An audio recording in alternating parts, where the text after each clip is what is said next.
A good other like third highlight to add in that I always say, if you do anything, for example, if you help out in your community or you donate some of your sales to some kind of charity or foundation, having those kinds of initiatives, like for example, if you are interested in sustainability or if you're doing something for mental health, all of those sorts of things are always good to highlight as well, because people do look for services, brands, products, etc., that have these sort of values, because people tend to buy from people with similar values to them. So having a story highlight that sort of outlines extras that you do or extra ways that you're helping the community is also a really valuable asset. But I think those three things are really important. And then if you have like some kind of ongoing promotion or something that you want people to quickly access, for example, if you've got discount code, powerful tools. And I think that every account that's looking to become a content creator and influence, this is like a really easy, simple, digestible way for people to know a little bit more about you. And you don't have to make them long, just make 5 or 6 stories. You can edit the covers. You don't actually have to post your covers onto your stories. You can just directly edit them when you make your story highlight and upload whatever image you'd like as your highlight. And it's a very, very easy and powerful tool that I would definitely recommend everybody look into. Excellent advice. Thank you so much, Angie. Thank you. Jeff, I know you're flashing your mind before. Did you have something to add to what Angie said? Yeah, really quick. It was a good spot to put testimonies. So anytime when like in a DM, people looking for consulting services or coaching services, now we've kind of done that. I could just say, hey, go check out the testimony story. And they can click through all the ones that people have said, whatever they are. Worked 100% as social proof. Didn't have to set up a landing page or anything like that. You can literally run a whole consulting coaching business through Instagram. I've done it on Living Proof. And now it's even going to the next level. To scale, yeah, you need a funnel and stuff like that. Also, I do a lot of lifestyle stuff of exactly where I am. Just kind of toss it up there right then and there. It'd be as authentic, right, Richard? Just be myself on there. It's not the most prettiest. I know there's probably a way to clean up. I do a lot of live videos. I actually did a live video yesterday with and now that once you start getting popular and people start asking you to do stuff, you get a lot of people come at you. So posted it and you had someone asking questions. We're kind of trying to challenge it. The way I answered the question, the way we answered it on Just Be Intentional Care led to someone reaching out for a service and a sale because of the interaction, just by being live and taking on someone on that. So I think being live on that, that's why you'll notice. I talked to one of my mentors and he said, for where you're at in your journey right now, just do live videos on everything you do. Don't worry about the algorithm. People see exactly for what you are. And he goes, and people do business with that. And that's really just helped a way part of that. And that's also with the stories. So you'll see the stories. I put up a lot of stuff exactly where I'm at. So, and it's cool, man. It's actually fun. I definitely go to the pages that have all the stories all neat and do it. And as Angie was talking, like, I'm going to do that eventually. But for right now, for this 6 months, just kind of document the journey now, and then we'll create. Thank you, Jeff. Awesome. Thank you to Angie and Jeff. Oh, I'm hearing myself back there. Hi, Richard. Can I? Sorry, Gilbert. I just muted you because I was hearing myself. Gilbert, yeah. Did you want to add something quickly, Gilbert? You have to unmute yourself. Nope. Okay, probably we'll talking right now, Richard. Yeah, Gilbert. If you're talking, we can't hear you. You need to unmute yourself. Can you hear me now? I can hear you loud and clear, but I don't know if you've got some speaker on, because I can hear myself feeding back. I had an earphone. Now I've just unplugged it to see if you can hear me very well. Yes, go ahead. We can hear you, Gilbert. All right, thank you. My name is Gilbert Tarimo. I am in Tanzania. Tanzania is in East Africa. I'm first of all, thank you for organizing such a club room. And for me, it's a very interesting topic that I've ever come across for today. And I hope I'll spend the rest of my time here. And I thank you, Richard and Anki and everyone who contributed in this club room. And I see like you guys are Instagram specialists. For a couple of time ago, I faced some challenges on Instagram. I started my small consulting company, and I see how important it is to promote it on virtual settings, like having. Gilbert, sorry, Gilbert. Are you just asking a new question, or were you talking about what we were talking about related to story highlights? Yes, my challenge, my question is: have any one of you came across like your account being disabled, and what did Okay, you do to? Gilbert, I'm going to come back to you because we've got Alison before you in the queue. I thought you were talking about something related to what we were talking about, but Gilbert, I'll come back to you in a few minutes, but Alison is obviously before you in the queue, so I just want to respect the queue order if that's okay. All right, thank you. Thank you, Gilbert.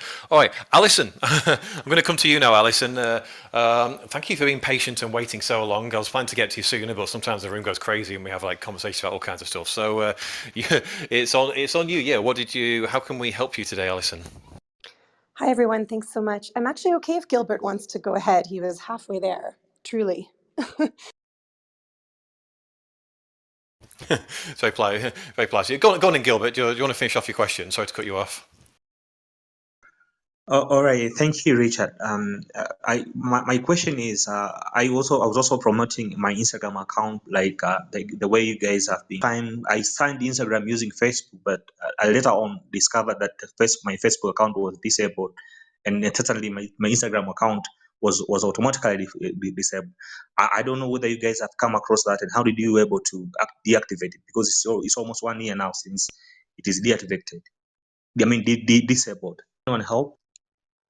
Yes, I have a question for you. Was your account disabled by Instagram because you did something that went against their community standards, or did you deactivate your account?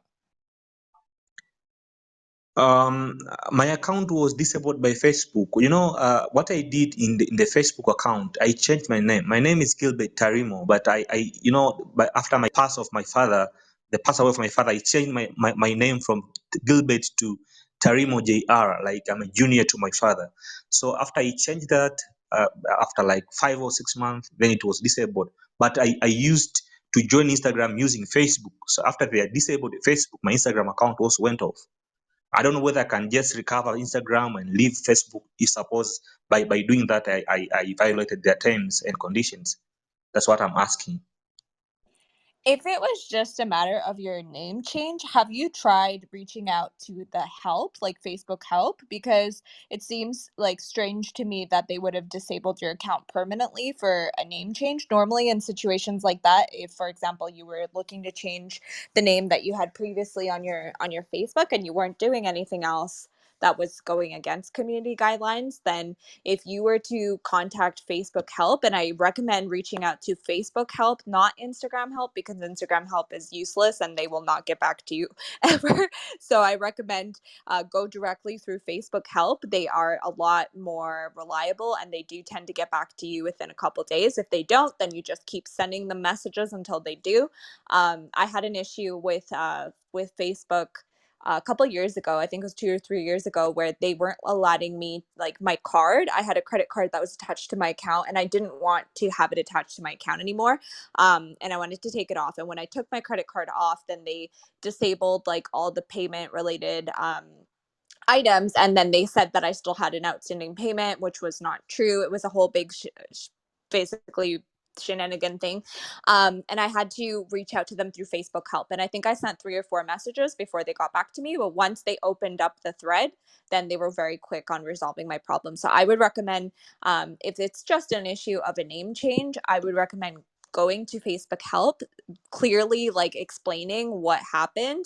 If you have an ID or a documentation, because they normally ask you in cases like this to send along a photo of your ID so they can, make sure that you are who you say you are. If you have some kind of ID that you can attach with that to help your case, that will also make your request go through quicker and give it a higher chance of being resolved correctly. And just ask them if they can that it looks like it was a mistake, because at the end of the day, these things do happen. Like, Facebook does sometimes and occasionally disable accounts by mistake because their systems flagged something that then ended up being an error. So I would recommend doing that. It has been a year since your account was disabled, so it is possible that your that your data is no longer there. I don't know how long Facebook holds on to your information, but if it's still there, then I think if you were to make your case and send along like a picture of your ID, then more likely than not, they will be able to resolve the problem for you. But like I said, I don't know your particular case, and I don't know if you did something else that may have gone against Facebook guidelines that is more severe to get your account back. But to respond to the first one, so wait a couple days, send another one, wait a couple days, send another one. I think, like I said, it took me about 3 or 4 tries before they got back to me. Thank you, Angie, for your very good answer. My situation was like it was last year, a time like this. It was in June, and at that time it was the COVID pandemic was so severe. So when I just tried to recover it by filling the appeal form, they just told me that after this pandemic, not everyone is working the office, so it will take more than a month or 3 weeks to just review your appeal and see if we can return it. So I tried 3 times, 4 times, and it was like keep on telling me that, and I just said, let me just wait for some time, maybe 6 months, and see if I can do it now. Now when I'm trying to do it, it tells me that when you appeal, when your account is disabled and you appeal after 30 days, your account is already deleted. So I don't know whether you guys have also faced something like that, or is it that after 30 days I can't appeal again, or I can maybe just try again? See, that, Maybe yeah, that's my concern. That was actually my concern because most of the time they don't tend to hold on to your data for a very long time just because it takes up space for them. So like that was what I was saying before, is my concern is that because so much time has passed, it's possible that they may have entirely deleted your account.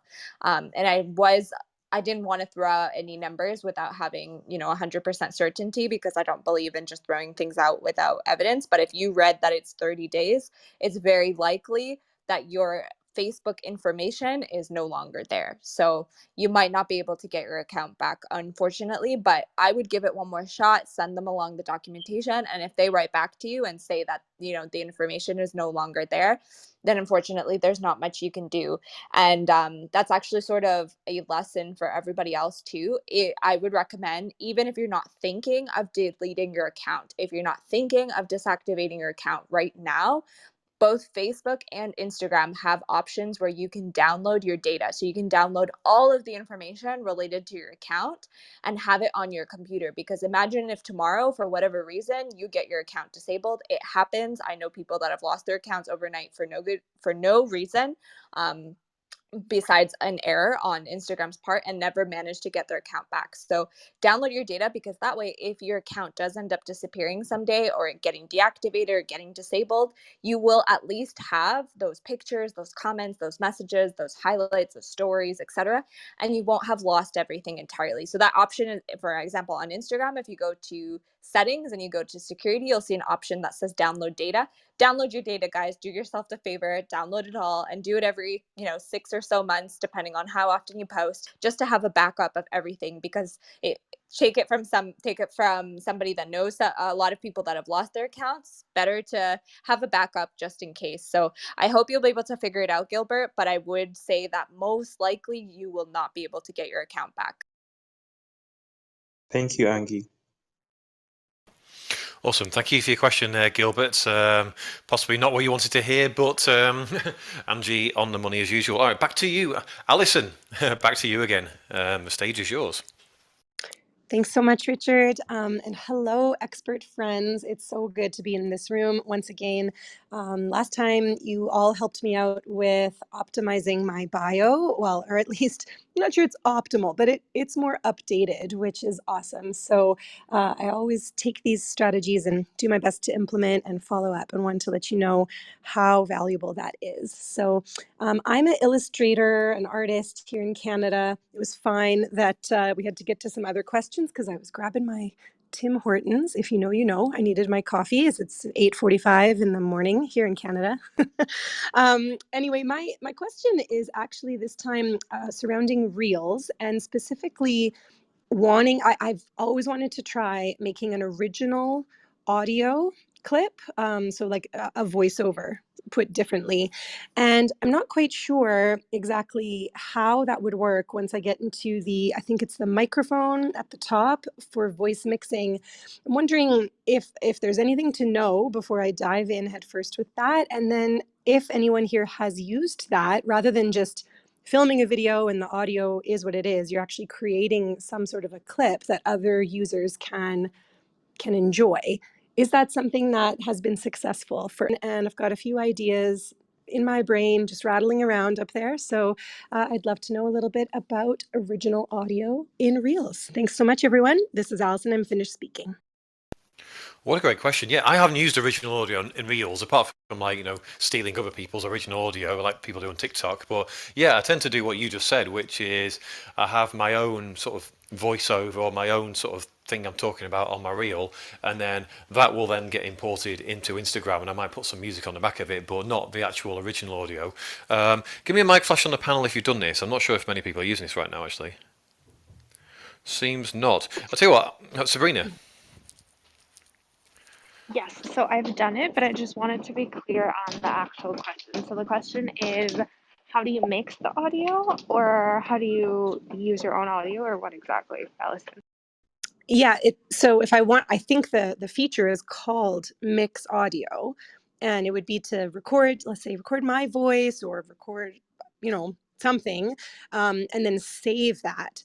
Then do I go back and I can use different video that I've done or go back into the app? I just am not sure how to create original audio clips that then would link back to A Martin Creative, like to my creator account. So Okay, so what I usually do is kind of like the same. Sorry, I'm like out on the street.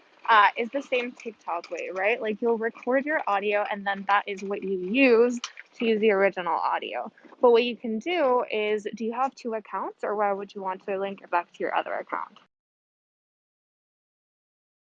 Allison? Sorry, I don't have two accounts. No, I just have my account. But I mean, when, like, let's say that your audio is really funny or just really honest, or it's a great edit of, I don't know, a song, other users can use it and they'll see at the bottom original audio and they'll see you. It's just maybe another avenue into visibility. Does that make sense, Sabrina? Yeah. So that happens automatically once you record the audio. Like what you can even do, and it still links it back to yours, is if you're using a video from TikTok or whatever with the audio, it'll still say original audio by Allison, whatever your Instagram name is. So that happens after you publish it. It's fairly easy. You just upload it and then it'll read it, or you record it and speak and then it'll read it. So it's kind of like TikTok. Another little hack is if you want to use a mix of your audio and music, what you can do is you can just like lower the volume super, super low for the specific popular music that you want to use as kind of like a background thing. That's what a lot of TikTokers use as a little hack to get more engagement. But it always shows up once you upload it, and it'll always say original audio by X person. So there's absolutely no rub. I hope that answered your question. It helped a lot. Sorry, you did. Maybe it was just on my end. You cut out a bit there at the end, Sabrina. But thank you for jumping in on that question. Yeah, I think I'm just confused because if I open Reels and I click the little microphone, mix audio, it's wanting to also film whatever's in front of me. So like, do I just film the floor because that won't matter later? This is just, I might just need to try it and play around and see. And if it's garbage, I'll archive it or delete it or something. Yeah, if you want, oh god, there's like a lot of traffic. If you want, send me a DM so I have your username, and I'll send you a little tutorial of one that I've done, and so that way you can see exactly how I did it. Thank you so much. We'll connect offline. Have a great day, everybody. Thank you. If you've actually done this yourself and you've mixed your own original audio and you've kind of done your own stuff and you've got the results of it and all the rest of it, please raise your hand and I'd love to hear from you. But if you haven't and you just want to raise your hand for a question, please don't raise your hand just yet. I will open up the hand raising in a bit. This is just for this specific question, okay? So if you've done that, please give us a hand raise. Otherwise, we will move along. Okay, not seeing any hand raises yet. Okay, looks like not Alison, I'm afraid. But thanks to Sabrina for your help on that one. Thanks for coming back to us, Alison. We always appreciate people returning to the room. Thank you. I love your rooms, Richard. And Angie is my Canadian pal. Well, my Barcelona amiga too. I know. And Sabrina, I'm excited you're moving to Toronto. Did you say? That's awesome. So we'll connect. Thanks so much. And Sabrina's coming to Barcelona. I'm so excited for that. I Just booked putting this out there. Let's meet I up for booked an tapas. impromptu trip. So I'm going next Yes. week and I'm going to see Angie. So we'll send you guys pics. Okay. Let's do the Barcelona meetup. This sounds good. I can actually get to Barcelona really easily. All the meetups and usually I can get to Barcelona almost as easy as I can get to London. So that sounds pretty good. Cool. All right. Thanks for your question, Alison. I want to quickly welcome a couple of new people to join the stage. Susanna. Hi, Susanna. Hi, Richard. Hi, everyone. How's everyone doing? We're doing good, yeah. Excited to kick off another week and kind of hit the ground running and all the rest of it. So yeah, good to have you here, Susanna, and hi to Michael and Jill. Who have we got today? Have we got Michael, Jill, or Michael and Jill? Morning, Richard. You got Michael today. How you doing? I love the excitement every day of knowing which version of Michael and Jill we're going to get. It's always good to see. So yeah, good to see you go on. Well, you know how the room works by now. Feel free to join in as you want. I think all my moderators know this, but if you're struggling to get a word in, or you just want to speak or whatever, just get a slow mic flash, and I'll keep an eye on what's going on and bring you into the conversation where appropriate. You don't have to elbow your way in and talk over other people or whatever. So what I want to do, I want to share some tips from the audience, from the panel. So give me a mic flash if you would like to share a tip on kind of what you're doing with Instagram right now, anything that's working for you, anything that's kind of like cool stuff for the audience might want to know about. Give me a mic flash and I will come to you. Everyone gone shy today? Michael, straight over to you. So yeah, we're actually using multi lives to teach with other people in our niche. So we're kind of thinking of collaborating maybe together on some sort of group program or mastermind, but this is kind of just the test to see how people react. So we might teach about maybe TikTok, and then maybe we'd have you, Richard, come about Instagram, and then maybe Sabrina we'd have come about podcasting, and Angie we'd have you come talk about this. So they all make sense together, and then we just kind of teach and do Q&A and get feedback, and the feedback so far has been really positive, having diff that makes sense in a related field together on one live to be able to answer people's questions. So that's one thing we're trying right now, Richard. So you're basically doing a 4-way Instagram live.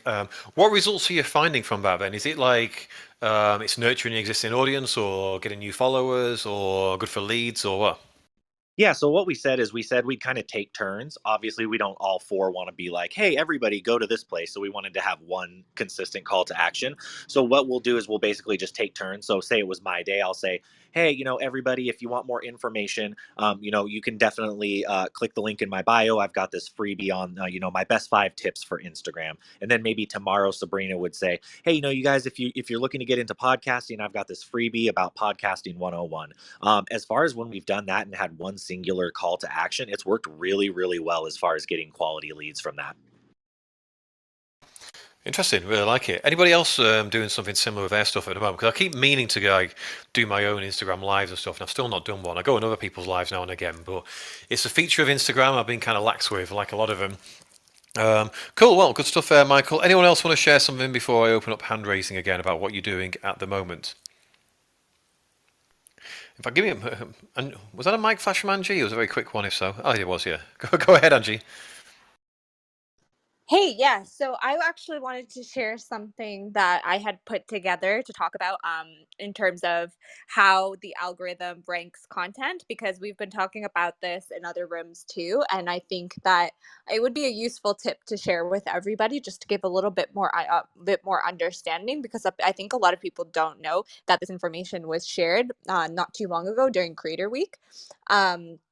and I wanted people to kind of get a better understanding of how things rank on Instagram. So for those of you that don't know, Instagram functions using different algorithms. So there's no such thing as one algorithm or the algorithm to rule them all. It doesn't work that way.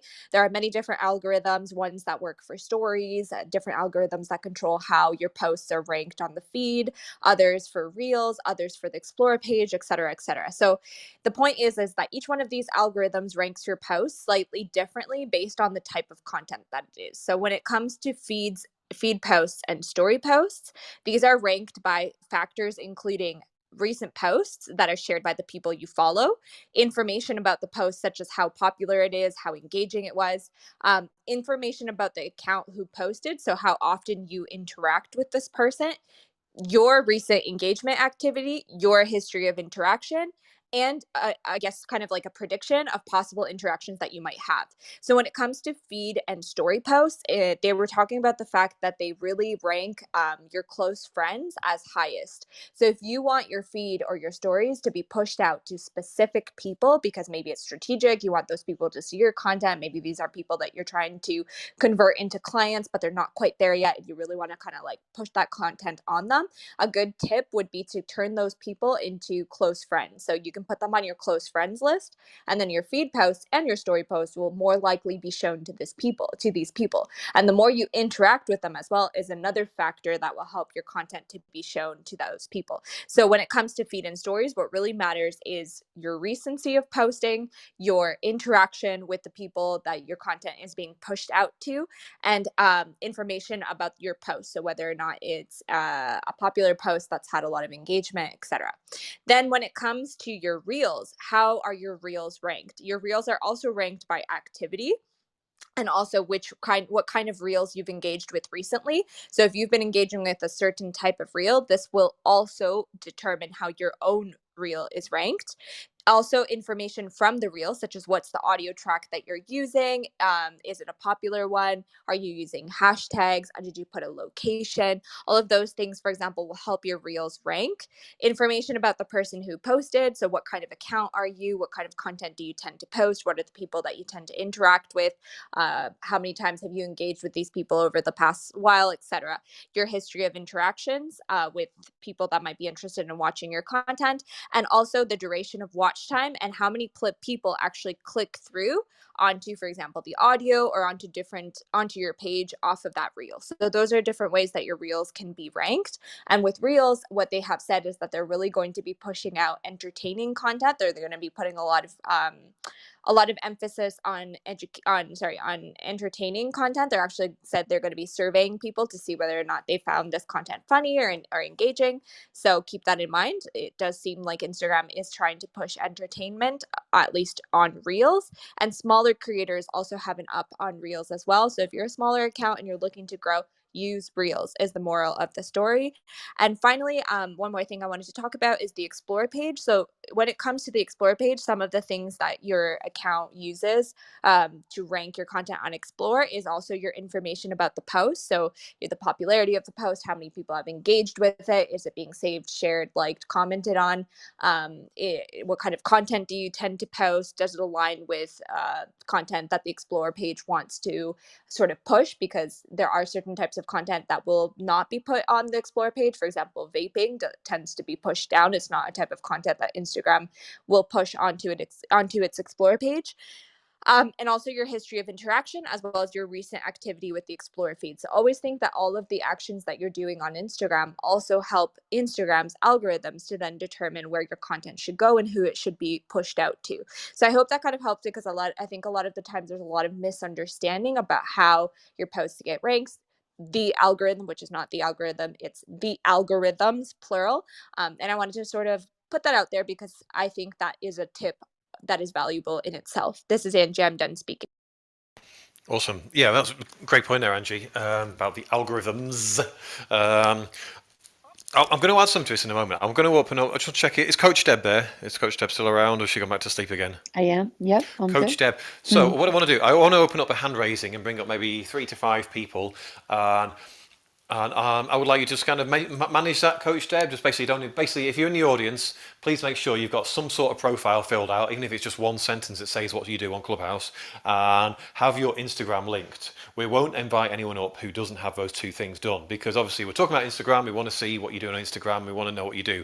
We don't want to invite up blank profiles who may potentially be bots. So I'll open this up, Coach Deb, if you can manage that while I share my thing. Okay, I'm going to open up. So if you want to ask a question, I'm going to give you the opportunity. You can either ask a question or you can share a useful tip about Instagram, about what you're doing right now. So if you want to kind of get more exposure on Clubhouse and get known by more people, this is a great opportunity to do that. If you want to share a tip, anything useful. So I'm going to open up the hand raising in 3, 2, 1, and it's open now. So off you go. All right, Coach Deb, it's all on you. When people raise their hands. Okay, so what I was going to say, Angie mentioned about Reels and about them prioritizing entertaining content. And I sort of talked about this before, but we've got a lot of new people in the room. So if you go to my Instagram profile, and if you don't know how, just click on my face, scroll down, and you'll see my Instagram link. Click on that. You'll see what I'm doing is I'm basically doing a mixture of carousel posts and Reels. So the Reels are the ones, if you're not familiar, like with a little video in the corner. If you look on the actual grid in the top right corner of the image, the carousel posts are the ones with like it basically looks like two little squares in the top right. So the carousels, what they're there for is to basically educate you with either educate you with something really valuable that you don't know already, and go into more detail than what other people go into. Please make sure when you come up you mute your mics, by the way, guys. So there's no feedback on this. No. So maybe where was I? So yeah, so the carousel posts are there to educate you on sort of something you don't know already. So if everybody else says, "Oh, you've got to give value," I'll go into super detail on how to actually give value. What does value actually mean?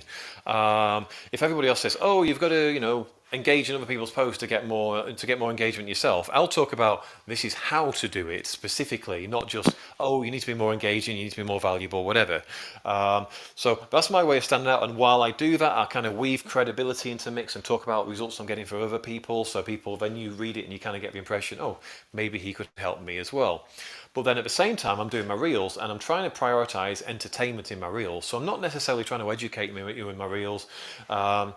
Most of the time, I'm trying to make you laugh. Sometimes there'll be something useful in there, but if you look at the reel I did today, which is all about, I think it's called what have I called it? I've forgotten already. It's called My Brain When It's Time to Work. And it's basically like the procrastinating nature of my brain. And the idea of that is relatability. It's to make you go, oh my God, I do this as well. That's so funny. I thought I was the only one who was like a defective human.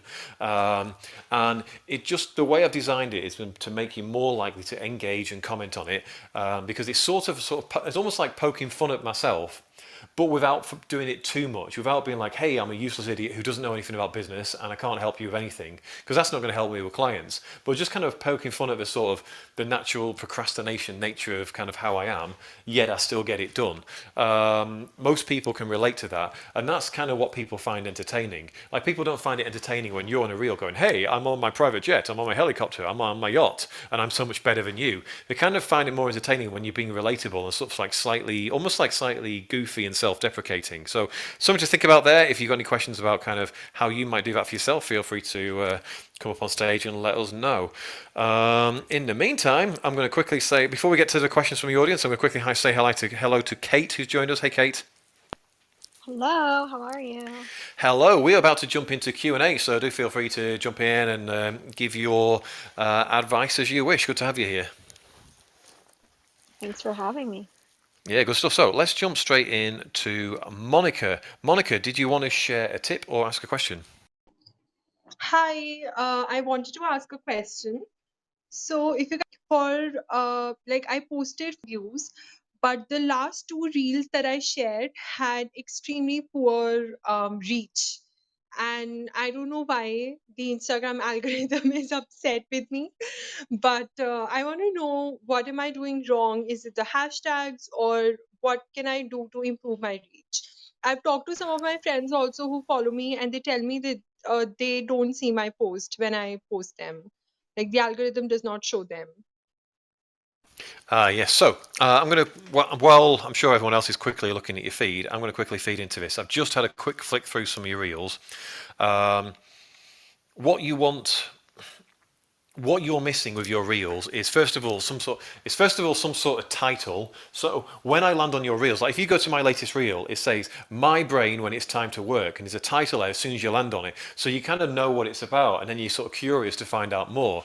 And it's almost like there's a story there, and you want to find out what happens next. Whereas when I go to your most recent reels, it's just kind of like a picture of something, and I'm a bit like, why should I care about this? So within about 1 second, you need to hook your audience in and make them go, oh, this is why this is relevant to me. This is why I should care about this. And if I just see like a picture of some art or something like that, unless I particularly like the art or I know it has some relevance to me to start with, which it probably doesn't, I'm probably just going to swipe past because I'm going to be like, doesn't mean anything to me, this. So you want some sort of caption on there. You want some sort of subtitle on there that says, this is what it's about. And then maybe if you're talking through what it's about, have those captions on screen so people don't actually have to listen to you to find out what it is. Because most people watch your reels with the sound off.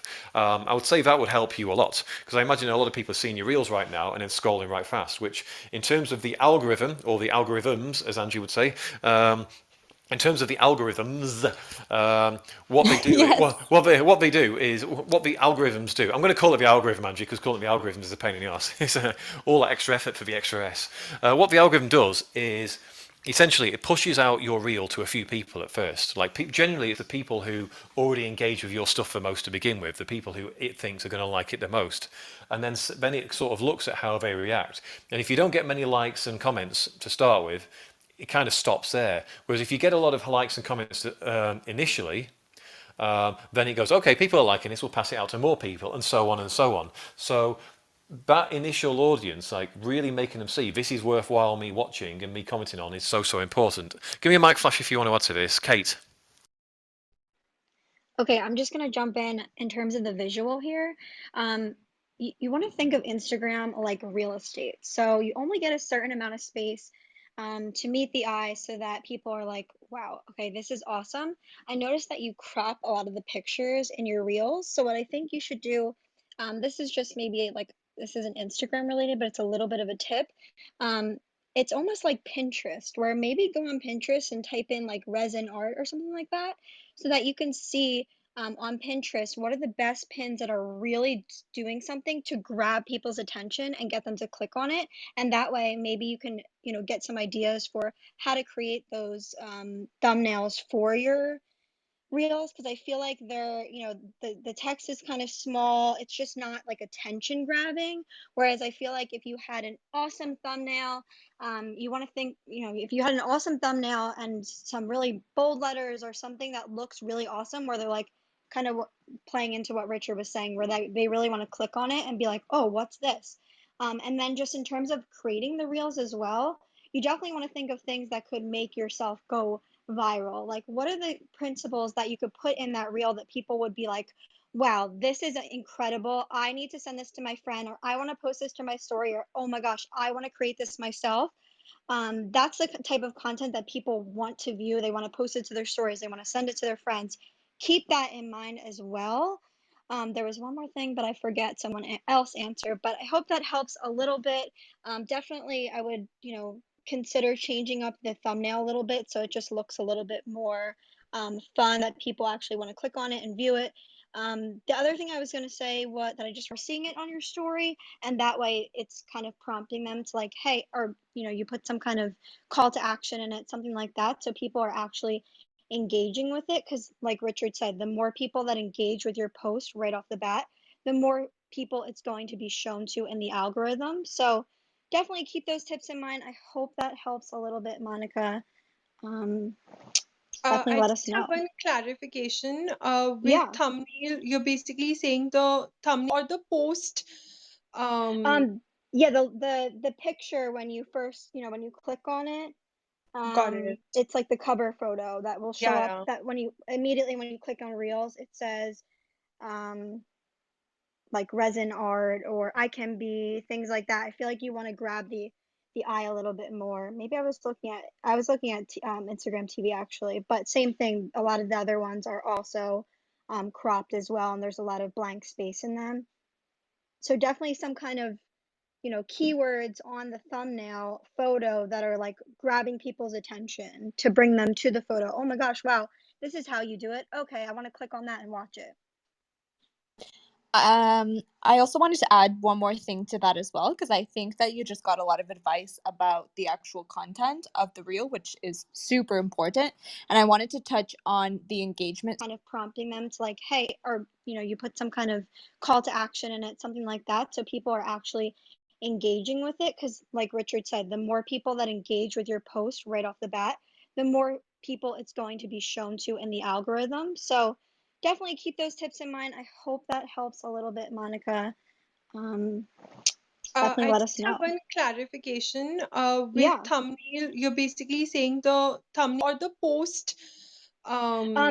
Yeah, the picture when you first, when you click on it, Got it. it's like the cover photo that will show Yeah, up, yeah. that when you immediately when you click on Reels, it says um like resin art or I can be, things like that. I feel like you want to grab the eye a little bit more. Maybe I was looking at Instagram TV actually, but same thing. A lot of the other ones are also cropped as well, and there's a lot of blank space in them.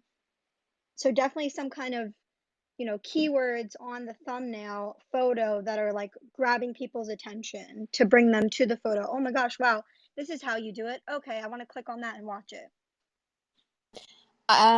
I also wanted to add one more thing to that as well, because I think that you just got a lot of advice about the actual content of the reel, which is super important. And I wanted to touch on the engagement strategy side of it too, because that is equally important. Because you said something when you were talking at the very beginning. You said, my friends are not seeing my post. So that to me is also a signal that it's not just a content problem, it's also an engagement strategy problem. So I wanted to ask you, for example, what are you doing on Instagram right now when it comes to how you're engaging with your followers, how you're engaging with your community? Like, what is the engagement strategy that you're using right now? So my engagement strategy is pretty poor. So I only, if somebody comments it's a pretty painting, I just say thank you. And then once in like 3 weeks or so, for example, right now I have this story going on where I'm asking my followers to comment on how they are, what steps do they take for physical and mental health, etc. So this kind of a question answer thing is like once in 3 or 4 weeks.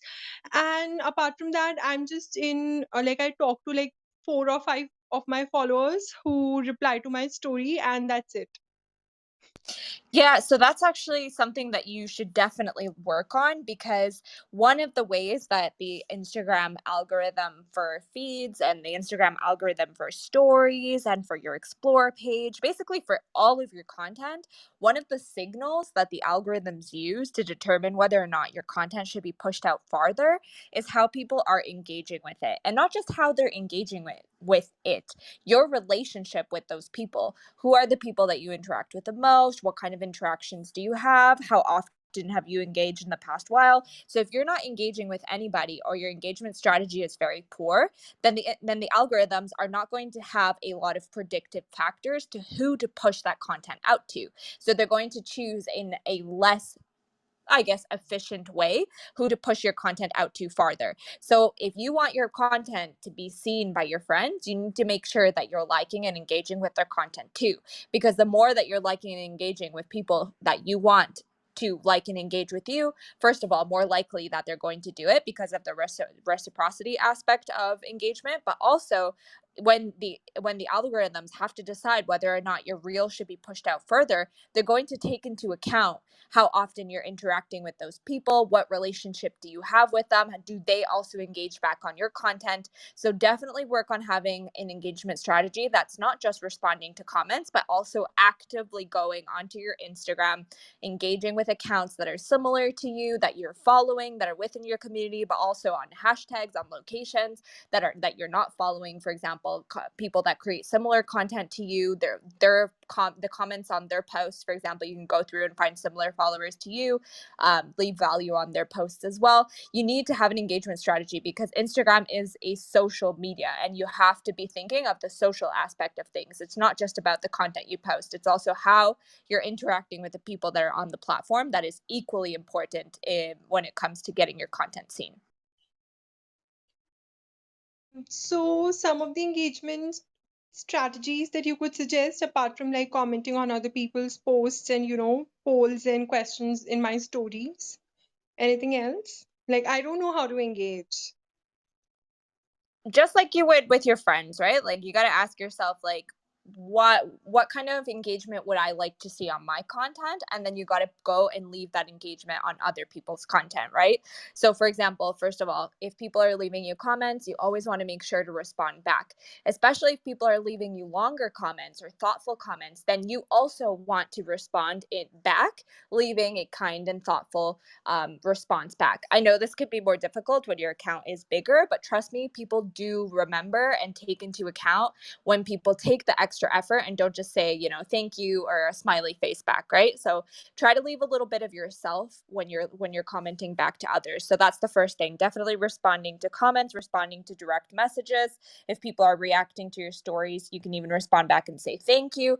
So making sure you're returning all of the engagement you're receiving. But an engagement strategy isn't just passively responding to what people are giving you. It's also actively going and giving that same engagement back to others, because that's how you're going to help the algorithm to know, for example, it should be pushing your content out to. So you need to be liking your community members' posts. You need to be actively engaging with other people's content as well, and not just people that you're following. I always recommend like use hashtags as one of the ways to find similar creators to you. Go to brands or businesses or hotels or tourism boards.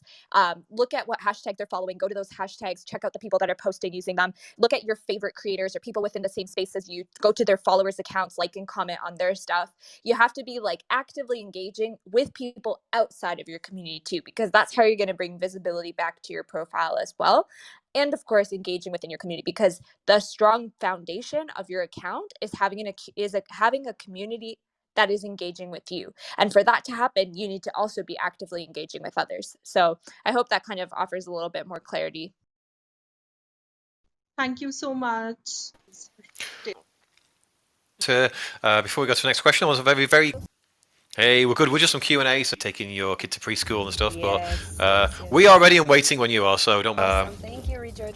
Next person, Kush, we're going to come Coach Deb. Just remind you what you're getting from this room. Coach Deb, over to you. Thank you, Richard. Aloha and welcome to the Online Business Club. Today's room is what we've been doing for the past week, Instagram strategies that work in 2021.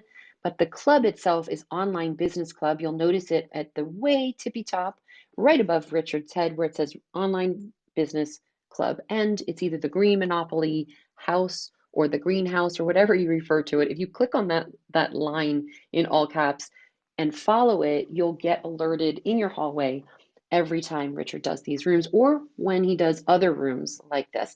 But one thing to note is not only following the people on stage here, like Richard and Angie and Sabrina and me, Coach Deb and Rolanda and Susanna and Michael and Jill and Tal. I think Kate Cole is here later, but also follow through to their Instagram profiles. That's how you'll learn what's working right now with Instagram. You can see what they're doing, you can model what they're doing, you can get ideas from what they're doing. And the way you do that is you just click on the face. So if you click on Richard's profile face, just gently, then scroll down all the way to the bottom of his profile. You'll see his Instagram and his Twitter that are linked. I follow his Twitter because it's funny. And that's actually why I joined this room originally. I'm like, oh, this guy's funny. I'm going to keep coming back. And then there's the Instagram profile. So definitely follow him, see how he does his carousels, his reels, also funny. And the other thing that we do in this room is hold each other accountable. So it becomes this accountability group where people are coming back, they get their tip, and then they share what they did with the tip. And they say, hey, I did this and I implemented it and I got a follower. I just had someone recently screenshot a Instagram DM because someone hit them up because they found him on YouTube. They hit him up on Instagram and they became a client. So we want to hear those types of stories. We love it. It encourages us to come back and give more tips again and again and again. And I feel like these are all the Instagram experts. I learn from them. I'm more the Clubhouse tip girl and the online social video girl. The other thing too, when you're done following the people on stage to make sure you're curating your hallway, go ahead and check out the people right beneath it where it says followed by the speakers. I see Chris Christensen in there, famous podcaster I've known about 15 years ago, travels all around the world and has a podcast about it. So check people out in the audience as well. It's the greatest way to connect with one another. You never know who's sitting to your left or right, who might be your next best friend, your next client, or your next colleague, or what we like to talk about with Instagram is collaborate with them. Collaborate on IG, like Richard was talking about doing a live. You never know who you could do your next live with. So I'm seeing my WhatsApp blow up, so I'm going to go check that out. But that's what this room is all about and how to take advantage of it to grow your clubhouse. I'm Coach Deb. Back to you, Richard Fletcher. Thank you so much, Coach Deb. Yeah, that was a great reset. And I'm just, do you know what? I'm just going to let you girls do all the resets from now on because you're miles better than I am. So that's a new job for you there, Coach Deb. When Dimple's not Dimple is the designated reset queen, but you're definitely the hand raised, bring people up queen, and reset deputy queen. Maybe you need a bit of work on that. It's a little bit wordy. So you can. What would you like to be called, Coach Deb? Yeah. What would you like to be called, Coach Deb? Oh, the title? Oh, I'll have to figure that out. I feel like it's your way of waking me up and saying, get your clubhouse butt out of bed and do a reset because I've got to be alert and awake and maybe too much Yeah. coffee. I don't care about whether you're in bed or not, just awake. That's fine by me. I don't care if you stay in bed all day, just as long as you're awake. All right, good stuff. Right, well, thanks for that. We're going to move back to the Q&A. A quick hello to Whitney, who's just popped in. Hey, Whitney. Hello. Good morning. Hello. Yeah, we're just doing some Q&A here, Whitney, so feel free to jump in with answers as you wish. Alrighty, let's move along the line. So we had a question from Monica. Thanks, Monica. I'll just return you to the audience shortly. Let's move on to Kush. Hi, Kush. Did I say your name right, by the way? Is it Kush? Yes, you said it right. Hello, everyone. I actually had a question. If you could visit my profile, I'm actually using a particular preset. This is the preset that I created 2 or 3 months ago, and I've been following this one for a while now. Do you recommend I continue it or go back to my natural color setting? Because I feel like being consistent with this is only for a certain color palette. So what would you recommend? And also I had another question. Reels aren't available in the Philippines. Do you also recommend that I ask someone from a different country where Reels are available to post on my behalf? Yeah, that's it. I mean, I'm going to say this from a point of view who's kind of like ignorant to color schemes and stuff like that. And I know people will look at my profile and be like, Richard, you've got a really kind of like set color scheme. That's because I've got a designer who makes it look nice. I'm really ignorant to his stuff. But I look at your profile and personally, from someone who doesn't know about this stuff, I think it looks great. I really like what you're doing. But maybe someone on the panel who knows more about this stuff can feed back.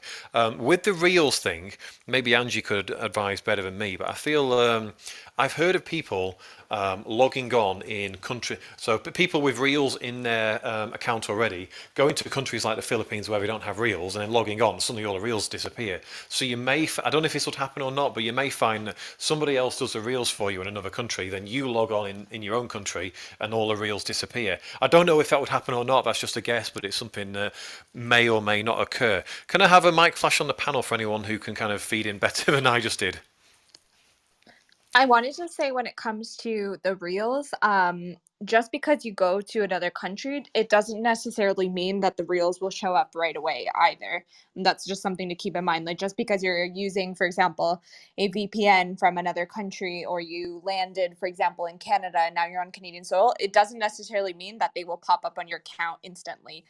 I know a couple of people that changed locations from one country that didn't have reels to a country that did, and they said it still took about 2 or 3 weeks before the reels actually showed up on their account. And then once they showed up, then when they went back, they were still on their account. So I'm not sure if they would lose the functionality. For example, if you were trying to then post on your account in the Philippines, if you would be able to see it, and not, because I have not seen anybody in a similar situation to yours, but I did want to just advise that even switching locations doesn't necessarily mean that they're going to pop up on your account right away. So I've actually noticed someone posting from the Philippines, but it doesn't pop onto their account. It pops on their story. So do you still recommend me to do this? I personally don't have any experience in that, so I don't want to advise you incorrectly just because I feel like it's better to say I don't know rather than trying to make up a response to a question that I'm not sure of. So I'm going to have to say I'm not the person to ask about this because I don't have experience on in a similar situation as yours. I don't know if any of the other moderators have anything that they can say to that, but all I can tell you is that from what I do know, it's not instant. Just because you switch from one location to another does not mean that they're going to pop up right away. And I have heard of people that had the function, went back to their country, for example, of origin, and lost reels as well, in which case, yes, you do lose all the reels that were on your profile too. So there are certain, I guess, risks to take into account if you are thinking of doing this. And one other risk that I wanted to sort of signal as well is that if you are logged in to your account in different locations at the same time, this can also sometimes be a security like a security hazard for Instagram. So you might, for example, find yourself having to deal with like security questions being asked to you, or you being locked out of your account and having to use a security question to log back in. Doesn't always happen, but I know people that use virtual assistants abroad, and occasionally they do have an issue with logging into their account. So just make sure you've got two-factor authentication set up so you don't have an awkward problem where you can't log into your account and you don't remember your security question and all of a sudden you're locked out. So that's my advice on the topic. I don't know if anybody has any more, I guess, detailed advice on that.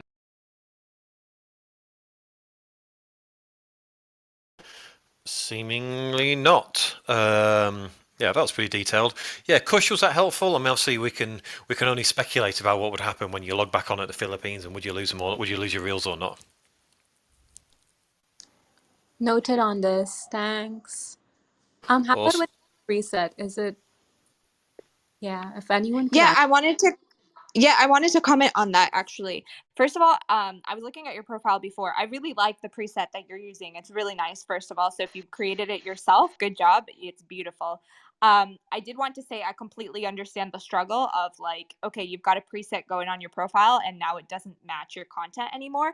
But I would say don't worry about that so much because even like the biggest travel creators or travel influencers, I'm talking about travel because that's the space that I'm in, they tend to use a lot of presets. And what you'll notice is that they'll do, like, for example, scenes of like 9 pictures or 12 pictures, which tend to take up like the full feed. So when people land on your profile, they see those 9 posts. They'll put them in a specific preset. And then when they change locations, for example, they go from, I don't know, a forest location to a beach location, then they'll start using a different preset. And then once again, they'll post like 9 or so posts so that it takes up like a little chunk of the feed, and then they'll switch to another preset. So you don't have to use the same preset forever. You just have to I would say if you are using presets, try to think about it in a grid and think, okay, if I use it on 6 to 9 photos, it does take up a nice chunk of my grid. So I have a nice uniform chunk. And then I can switch to a different preset and do the same thing.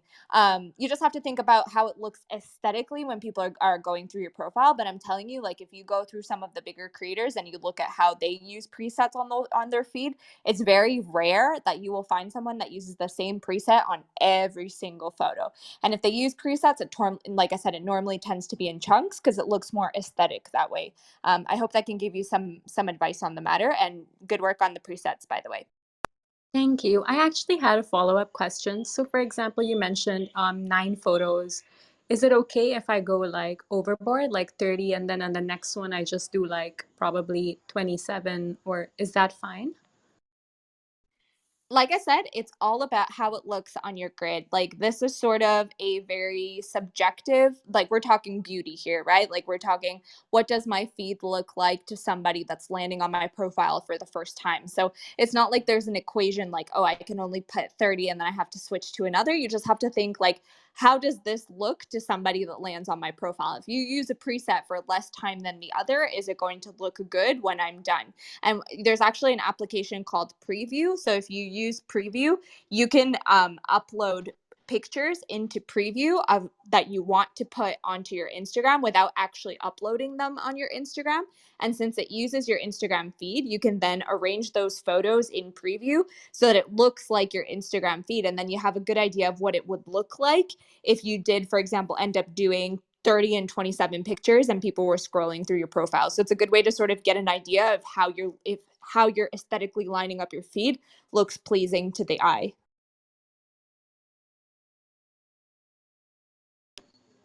Okay, I got it. Thank you so much, Angie. Awesome. Thank you so much for your question there, Kush. I'm just going to return you to the audience there. Thank you. Before we move on to the next question, I'm not going to go for you individually because there's a lot of you, but we've got some new folks to the stage. So I want to quickly welcome, give me a mic flash if you're hearing this, Valerie, Pete, Ray, and Raya right next to each other. That's cool. And Stephanie. So yeah, we've got a whole bunch of new people. So what we're doing here now, guys, is we're doing some Q&A. So feel free to just jump in and help people out as you wish. As usual in my rooms, you don't have to like fight and elbow people out the way to speak and like, you know, do that thing where you have that sort of semi-anxiety when someone's asking a question, you're like, I can answer this, and you wait for them like the second they finish talking to be like, I can answer this one. You don't have to do that. Just give me a slow mic flash and I'll just keep an eye out and I'll see that you want to speak. And I try and give everybody a chance. So especially if you're new to the stage and you've not had a chance to speak yet, I'm more likely to come to you first and one of the people at the top where we've been speaking for ages. So you don't have to feel like, okay, do I get a chance in this room? Everybody gets a fair chance.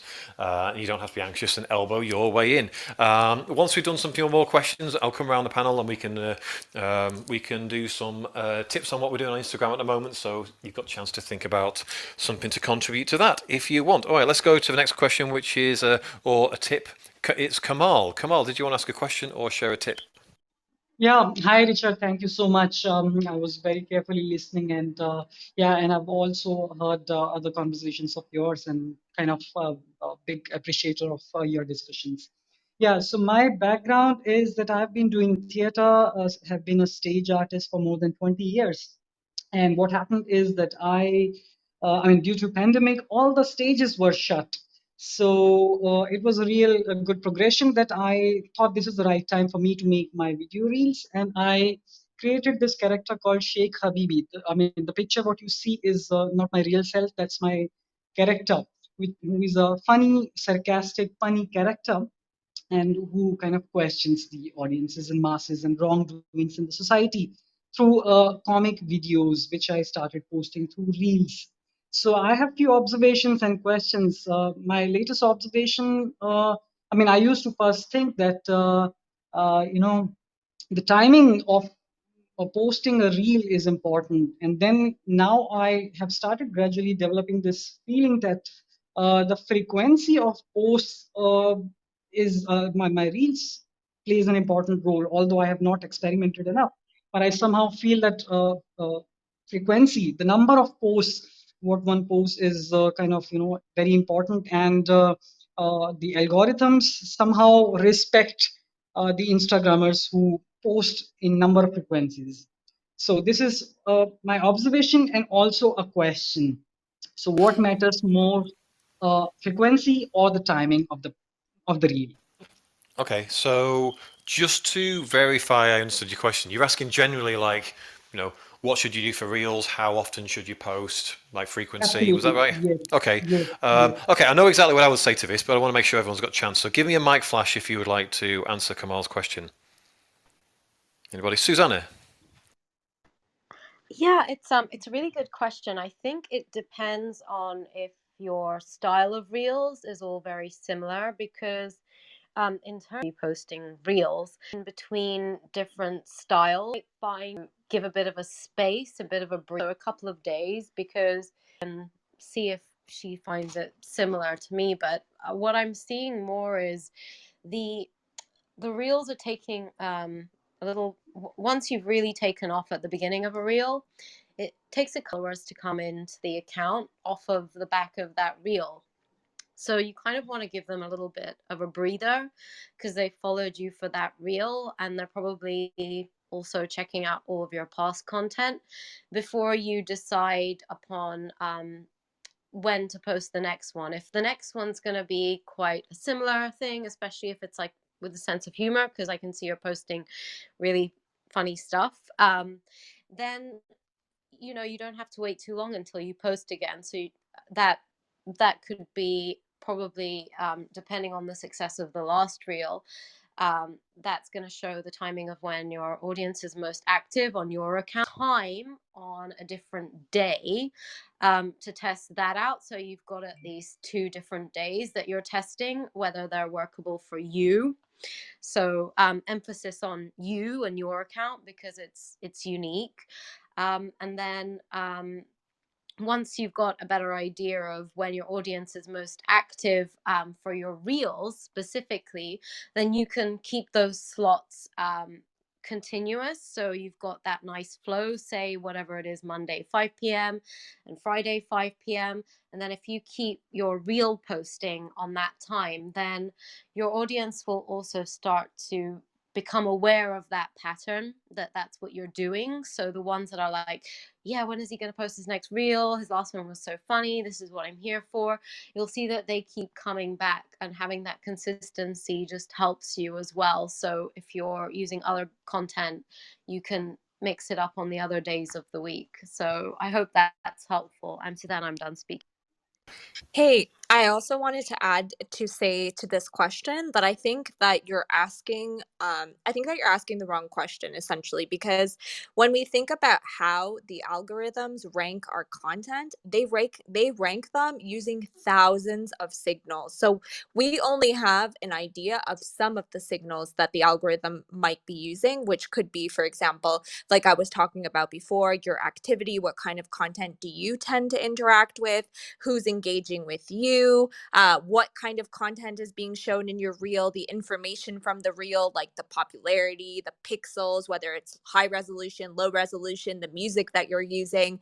Also, what kind of account are you? Have you posted similar content in the past? Have you been violating some kind of community guidelines? All of those different signals are used to determine whether your reel is pushed out. So I think that if you ask a question of whether or not one signal is more important than the other, then you're losing sight of all the other signals that are used to rank your content. And ultimately, I would argue that it's sort of a mute point, because I think that all of the signals play a role in ranking your content. And I wouldn't focus on trying to figure out which one is more important than the other. I would simply try to make sure that I'm using as many different things to push out my content as possible. So whether that's having a good hashtag strategy, for example, for reels, whether it's using the right music, whether it's posting entertaining content that's high resolution that gets people to want to post their own reels, whether you're a smaller creator, whether you've been engaging with a lot of people recently. So don't focus on like comparing signals between each other, because I think you'll lose sight of the bigger picture. I don't know if that makes sense, but that's my take on it. Absolutely, it makes sense. It really makes sense, and it opens up my mind, really. Thank you so much. You spoke about music also, and my next question was related to music because I use a lot of dialogue, and what we were initially doing is we were inserting real music into our videos. And it was a lot of hard work which was going into creating new music and then inserting that music into the videos. Now, my question is it advisable to use rather Insta music instead of, uh, instead of creating our own original music? Yeah, I'll jump in as Kamal. I would say yes. I mean, people always say about use trending songs on Instagram, whatever. But one thing you can do, a lot of people don't realize this is possible. It's super easy. Is if you've got like a video where you're already talking or whatever, which I know you do, and then you upload that into your reels, then you add a song on top of it. Obviously, it gets rid of like the default is it gets rid of the actual talking audio and just plays the music. But then if you go into your edit part of the reel, if you go to the top, there's a bit where you can mix and then change how loud the volume of the talking is and how loud the volume of the actual music is. So I put the volume of the talking on 100 and the volume of the music at like 5 or 6. So it's just like that nice sort of like background music while you're talking and makes it more fun, but you still get the value of the talking. To me, that's a lot quicker and a lot easier than trying to do it yourself in another app. That's one thing I'll do. And secondly, I would totally recommend once you've uploaded it into the Reels editor, take the time to put subtitles on, as in, where you use the actual text feature and you type in the text as you're talking, and also put like if you look at all mine, I have a title, so as soon as you see the reel, you see the title of like what it is, No, so I see you on an airplane, like, when this awkward thing happens on the airplane, obviously I don't know what's happening, then people will be like, oh, I want to see more about this, and that tempts them to watch more. Then you have subtitles as people talk. Most people watch your reels without the sound on. Most of the time when people are watching, they can't listen. Like when I'm in the morning and I wake up and I grab my phone before my wife wakes up, because I always wake up first, I can't watch your reels with the sound on, so I'm going to miss out if it's not got subtitles on it. So you can easily just add these like subtitles as you're talking using the text editor, and that's going to get a lot more people seeing and actually engaging with your stuff. Give me a mic flash if you wanted to add more into that. Anybody? Okay. Yeah, Kamal, did that answer your question? Yeah, absolutely, Richard. That was really helpful. Yeah, one last question is it advisable to publicize the link of Instagram Reel through WhatsApp? Because I have lots and lots of, thousands of WhatsApp contacts through broadcast lists. I can forward that link and publicize. Is it advisable? Yeah, there's absolutely no harm in doing that at all, as long as it's not spam and people aren't interested at all. If it's people who are following you who want to hear more about your content, yeah, it's another place you could send a link to, then they might see it. Why not? Yeah, especially one thing that helps get reels pushed out more quickly is early comments. I've noticed this myself. So if you get the link ready as soon as you Right. Mm, sounds perfect. Sounds perfect. Yeah. Yeah. brilliant. And about the volume level, what you were speaking about, what I experimented lately is I kept the volume of the dialogue to 100 and the background music to 50, and that for the time being. Okay, I thought it was quite loud on mine if I had it like anything higher than about 10. But yeah, if you can get that to work, then that's absolutely fine. It's cool. Yeah, whatever works for you, Kamal. Yeah, so I'll reduce it and experiment it. Thank you. Yeah, Thank you you. just got to try. All right, Yeah. thanks a lot for your question, Kamal. Yeah. Thank you so much.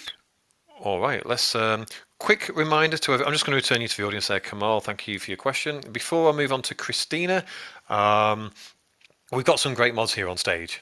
Like some really good people, all of whom are doing like slightly different things on Instagram. Some specialize in reels, some specialize in carousels like I do. I do a bit of carousels and reels. Some specialize in IGTV and stories. Some people mainly just do stories and not posts.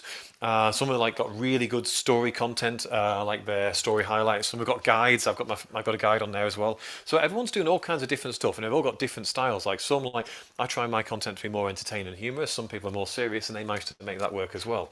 So I would recommend you guys. I know I say this multiple times in each room. Don't just follow us here on Clubhouse, but follow us all the way through to Instagram as well. Because when you do that, you get to see all of our content on your feed. So when you're just kind of like mindlessly scrolling, as we all do multiple times a day, you get to see some good stuff where you're like, not only is the content good and might teach you something good, but also you get to see how we're doing the content. So rather than just hearing us talk about how we do it on here, and you have to kind of imagine how it would look on Instagram, you get to see how it's working, and it's going to mean a lot more to you. It really is. So I don't know why, there's no reason not to do that. It doesn't cost you anything apart from maybe like 30 seconds in time. Literally, all you got to do is click on my name, and Angie, Sabrina, Coach Deb, Susanna, Kate, Tal, Valerie, Ray, Stephanie, and Rolanda, and you're going to, get that benefit when you click through and follow. All right, let's get to the last person in the queue. Last but not least, Christina. Christina, did you want to ask a question, or did you want to share a tip? Hi, thank you so much. I would love to give a tip as well as ask a question if that's okay. Sure, go ahead. Why not?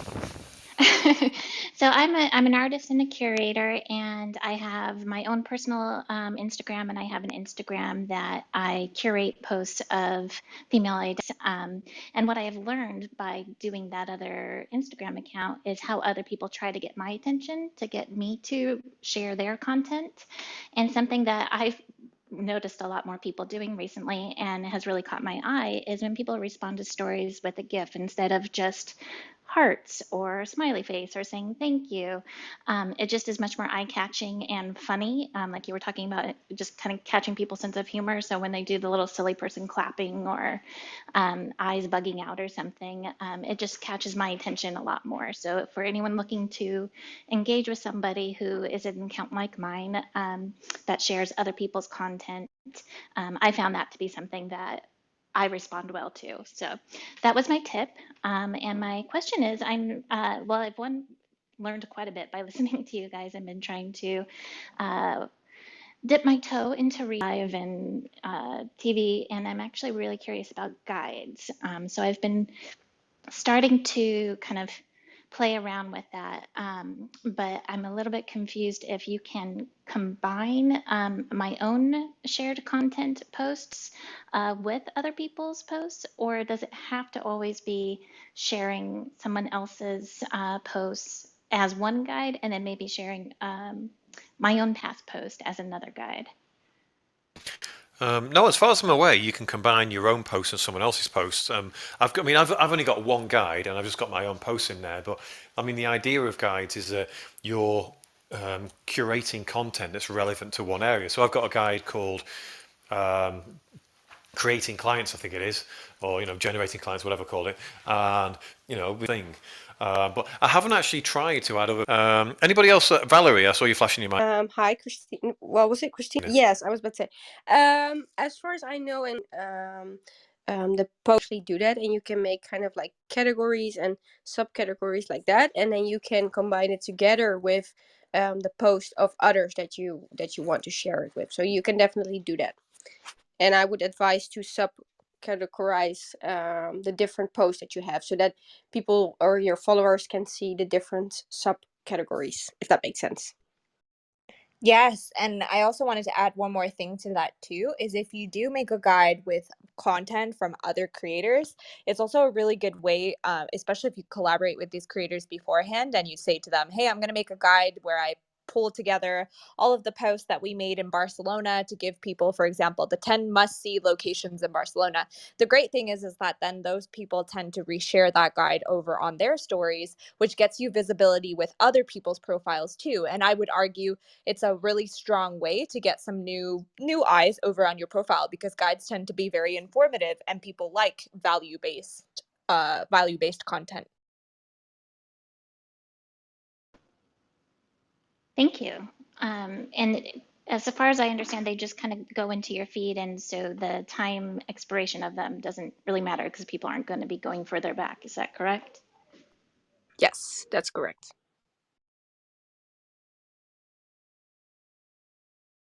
Cool, Christina. Did we fully answer your question there?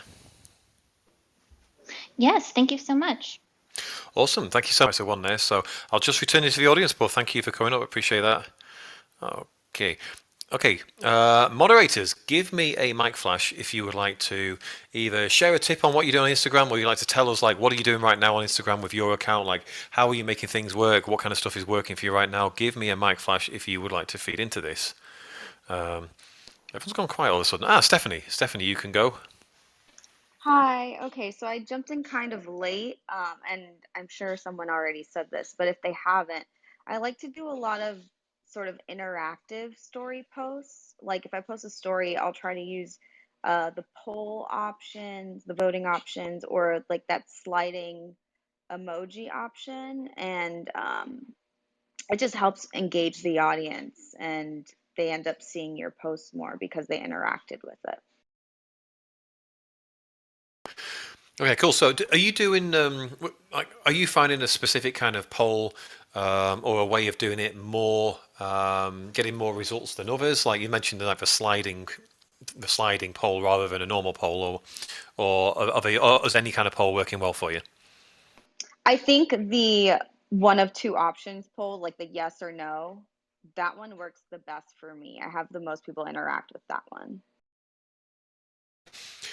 Good stuff. Do you know what? I've never actually used that one. I've used the normal polls, but never the slidey one. So maybe I might commit to doing one of those today and coming back and reporting how we do. Because it's not just me teaching here. I'm also learning in my own room.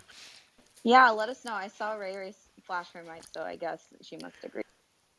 Yeah, go ahead, Ray, and then Valerie again. Yeah, I was just saying I agree with what Stephanie said. Definitely the polls, the yes or no polls, the more broad the questions are and the more like everyday the questions are. I have been doing that for almost a year now, and I've noticed like the days I don't do it, that my stories have got less views than regular. Or well, just less views in general, because I feel like when you do the polls, it kind of increases the amount of people that see it just because of the activity. So it's almost like when your polls get engagement, you get more viewers, just like your posts to your Instagram. So that's pretty cool. The sliding thing, Honestly, I haven't tried just the slide and poll. I've only like just tried the yes and no's ones at the first time. I've done the slide and polls like later on in the day, but I try to post a poll at the start of every day. Like for example, something really broad like, do you drink coffee?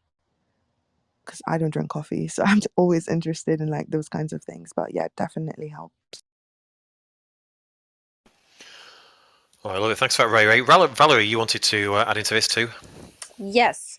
Also, I've noticed during like the new Instagram algorithm and stuff, indeed, like Ray just mentioned, the story views really decreased. But I have noticed something that really helps. What I now do is I just let like 1 or 2 stories on there and then just kind of let it pop off. And then after it pops off, so after 24 hours, the day afterwards, I post at least like 10 stories, like really short after each other, and that increases my story view rates by 4 times. I'm not even kidding, it increases them by 4 times. So if you do this, it really works. And then I noticed then if the day after I just go to back to my regular type of posting on my stories, then it goes back down with the story views also. So I would really recommend you also try this. Cool, good stuff. Anybody else? Really good stuff, ladies. Anybody else want to feed into story-related stuff while we're talking about it? Okay, yeah. By the way, Like, one thing I do. Sorry, I Coach was going Deb. to say like a regular tip for stories, just in general. If you like, yeah. Just since we're talking about stories, if you're doing anything related to stories at the moment, yeah, by all means. So one of the things I'm going to do this week, since I'm going to Vegas, is tell an ongoing story. So the beginning of the day will start with something with an open loop. Open loop meaning some type of seeded question or tease, like the news does a tease. Oh, coming up next. And of course, you don't hear the coming up next until the end of the news broadcast, but things like that. Oh, I'm going to be sharing this, or I'm going to be going to here, and we'll be hitting this next, or a meeting up with so and so, and then drop the people that my friends know, so that they keep tuning back in. So it keeps this open loop in their mind of you and your story to come back to check out your story. And then obviously at the end of the day, if they're checking it at the end of the day, they just see the whole story in succession. So that's one of the things I'm going to do this week is open loops stories in the beginning of the day that almost like doing one video, but it's in little bite sizes throughout the day. Coach Deb, back to you, Richard. Oh, I love that, Coach Deb. Yeah, I mean, in terms of what I do with stories, actually, what I do with other people's stories, people were talking on.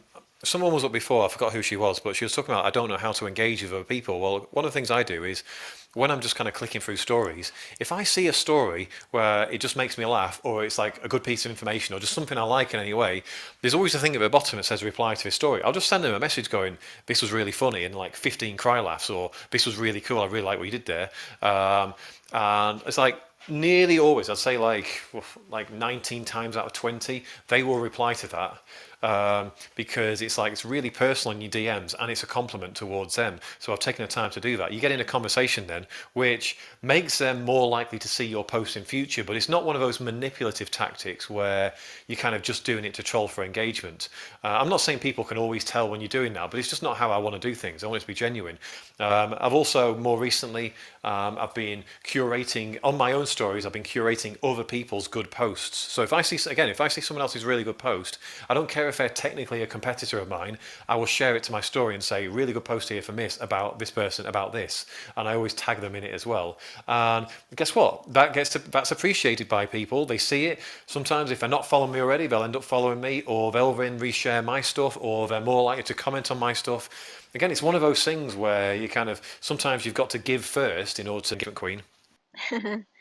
Yeah, I mean, because that was going to be one of my tips for engagement for stories, because I think that's super important. It sounds so cliche, and like you guys obviously know this, but be social on social media. If you see someone's story that you think is funny or you like it or whatever it may be, respond something. And no, I wouldn't say not just like the emojis, respond something that's a little bit more personal. And then I don't know if you guys noticed this, but the people that you chat with the most on Instagram, like for instance, some of my closest friends, they're the first people that come up. So the more people that you kind of, and like obviously you don't want to be annoying about it, like Richard was saying, you don't want to use it as like a ploy just to get engagement. But I will say, if you're creating those relationships and just whether it's complimenting someone or saying, wow, this is an incredible tip, I love this, or asking a question, whatever it may be, if you're communicating with people via stories, you're going to show up on that person's feed if they follow you more likely. So it's definitely important. And just another tip of, how, not really a tip, but just a fact about how important stories really are. One of the most famous fashion bloggers, fashion influencers, I should say, in the world put up a story saying, do you prefer curated posts or my everyday stories more? And I would say 95% of people voted that they preferred stories. And I think this is because, I know this is because stories are just so relatable. They're easy viewing, they're just quick viewing. They're so much more relatable for people rather than seeing, the posts about that are just so curated, but the stories are so much more relatable. Like, hey, this is what this person's up to today. So stories are so, so important. If you can't get a post up every single day, and I obviously think that post in terms of post quality is more important than quantity, but if you can't get a post up every single day, make sure that you're posting stories every day. So that's just kind of my tidbit. Hope that helps. Yeah, thank you, Kate. One thing I always say in anything that I'm teaching is to try and understand the principles of what's going on rather than try and chase the algorithm and, okay, what's the right thing to do with the algorithm? Then you just go and do what people say is the right thing and you've no idea why you're doing it. It's Instagram, and it's exactly the same with Facebook as well. Instagram wants to show you content that it thinks you're going to like the most. Why does it do you on the platform? Why does it want to keep you on the platform? Because you see more ads and Instagram or Facebook makes more money. It's as simple as that. They're not doing it because they're nice people that want you to have a nice experience. They're doing it because they want to make as much money as possible.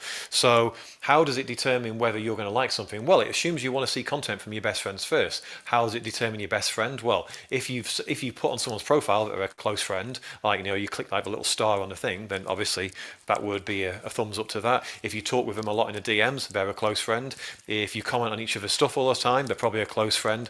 All of those little things kind of make more difference than anything else in terms of how Instagram works out this stuff. So if we know this, I'm not saying you can game the algorithm in your favor. You don't want to look at it like that, but you can do it in a kind of a genuine way. But I feel like so many people, feel free to jump in on the panelists if you've got any thoughts on this. I feel like so many people are just putting content out there and going, I'm just going to wait until I get like hundreds and hundreds of comments and people notice me. And it doesn't necessarily work like that. You kind of have to, obviously you have to get your content right first, but then you have to be able to kind of go to other people and then they come back to you after you've gone to them. At least that's been my experience with Instagram so far. I don't know if anyone else wants to jump in on this. Feel free, ladies. Alrighty.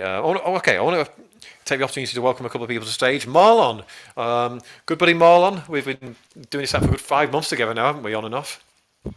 Hey, Richard. Yes, on and off. I keep going off and then coming back off. Recovering addict. It is crack house. But yeah, just saw you in the room. I always love your room, so I thought I'd come and say hello. No, good to have you here. Feel free to stick around the stage as long as you want, Marlon, and join in the conversation. Have you been on Green Room? I haven't, mainly because it's all the level of effort I can bring myself to do this app that I've been on for the last bloody 5 months or whatever. I'm not starting a brand new app and jumping over there with the same people on Clubhouse talking about the same stuff on there. And I'm like, I'm fine with my own room over here. And so be it. But it's like I'm kind of like I didn't build up like it kind of pisses me off more than Marlon. Well, I've been about I love tech, and I was just on there really just to explore and see what's different, and there is a few differences that I'm like, Clubhouse, think about that very quickly, and introduce some of the features like the chat, so chat commentary whilst the room's going, and also whilst it's live. I think that's so critical.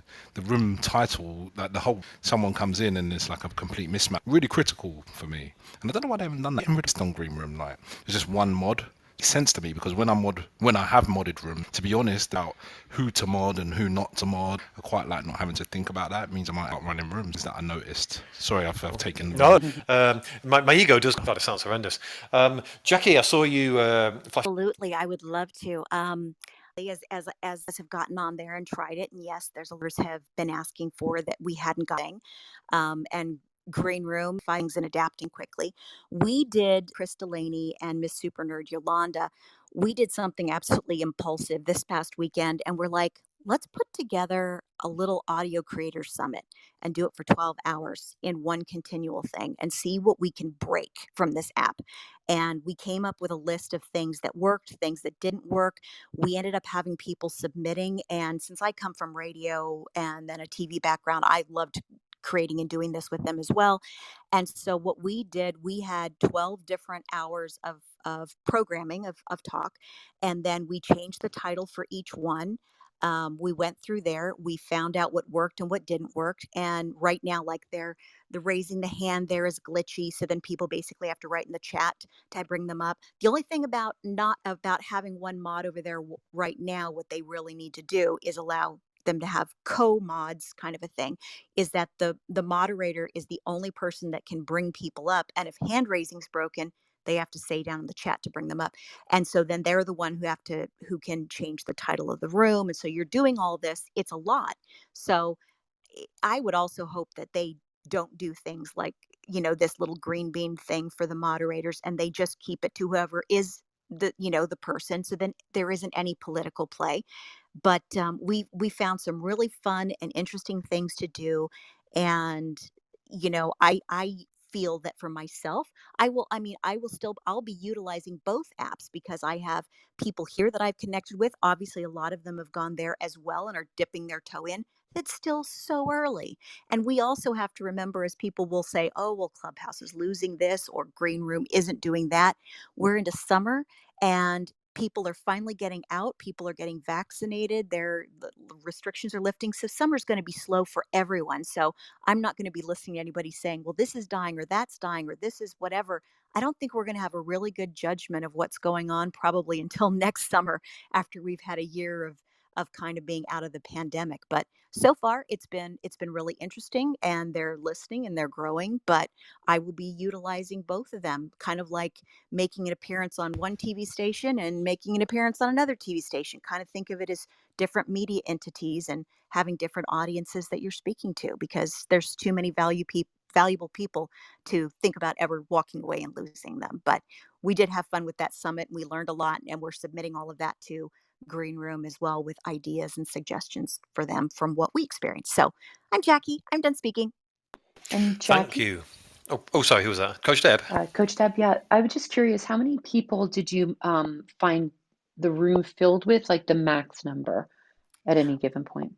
Well, for us, since of course it was a trial thing that we were doing, the most we usually had at that time was about 50 people a day. And it looks like possibly, since this one ended up running 13 hours, because we pushed down in their little guide as far hall, and maybe not based on the number of people that are there.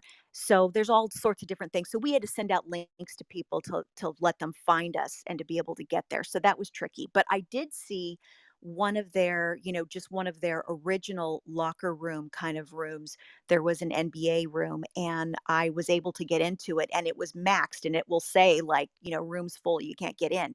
And they were saying it was originally 1,000 people is the max that you can have in a room, but it went to 1,018. So that's where they were. And their whole concept there was, a lot of them really were more geared towards podcasts and interviews, where they just have a couple people up on stage, other people are listening, and then they bring them up and down. And that's kind of how we ran the show, the 12 hours that we did it for the majority of the people. We had the discussions, we brought people up, put people back down again, but we had to watch the chat since it was broken and things were being updated all the time.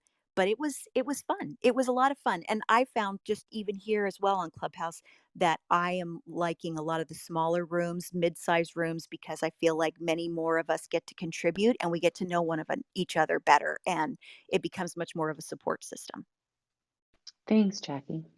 Yeah, just to add to that a little bit, I was, well, I'm a co-host of Single in the City on here, which is like the dating and relationship club. I'm sure most of you have seen it in your hallways.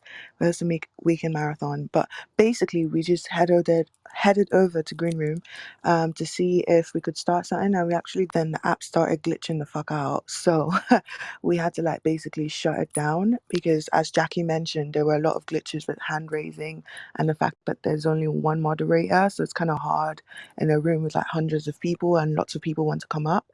But the chat is an amazing function. One thing I will say, the sound quality is off the chain.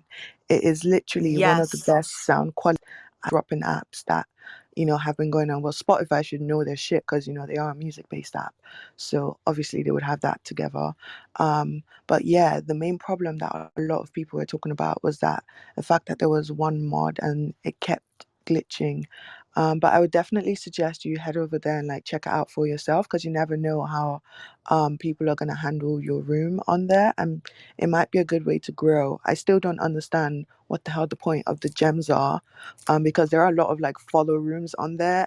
Yeah. But Apparently they're I they're haven't really they're I haven't really noticed like I haven't really gone in there. But apparently a lot of people were saying like there was a bit of a jokey rumor that people were saying that you might be able to use gems to turn into Bitcoin. But I feel like that's a bit of hogwash and pish posh. So that's just my opinion. Yes, some of the developers that had gotten in touch with and had conveyed through the locker room people, the original people that were there, they're not thrilled with people going over, all the Clubhouse people going over and feeling like they're mining for gems. And as their intention is that the gems were really as applause, like when we say somebody here is dropping a gem, that like we flash our mics and we appreciate. You can still flash your mic there, but it was originally given as a like a thank you, but they do tabulate and add up. And so no, there is nothing that they're for at the moment, and technically for the foreseeable future what we're hearing, there's nothing to it. So but I will say, having the added feature of the gem, of being able to gem people, and then the chat coming from here where basically we can open and close our mic or flash it, adding those two extra elements in, my goodness, I had a migraine for 2 days because it was like information overload. And the funniest part was yesterday there was a Clubhouse Town Hall recap that Christian and Jarrett do here, and they simulcast it over on on Green Room. And actually, when it was finished, the chat continued on Green Room for Clubhouse. So we were joking that it's like, we wanted, some people wanted chat here, so you go there for the chat. But and I think the best part is I'd always wanted to do, finally wanted to do a podcast. I'd been thinking about it, but the ability to get your recording of your room sent directly to you, groundbreaking. So that's a fabulous thing. Another thing that I noticed where someone who I follow on a social media platform kind of seamlessly migrates across, and when I go over there, it's like the same picture, the same voice, and it's almost like People were saying like there was a bit of a jokey rumor that people were saying that you might be able to use gems to turn into Bitcoin. But I feel like that's a bit of hogwash and pish posh. So that's just my opinion. Yes, some of the developers that had gotten in touch with and had conveyed through the locker room people, the original people that were there, they're not thrilled with people going over, all the Clubhouse people going over and feeling like they're mining for gems. And as their intention is that the gems were really as applause, like when we say somebody here is dropping a gem, that like we flash our mics and we appreciate. You can still flash your mic there, but it was originally given as a like a thank you, but they do tabulate and add up. And so no, there is nothing that they're for at the moment, and technically for the foreseeable future what we're hearing, there's nothing to it. So but I will say, having the added feature of the gem, of being able to gem people, and then the chat coming from here where basically we can open and close our mic or flash it, adding those two extra elements in, my goodness, I had a migraine for 2 days because it was like information overload.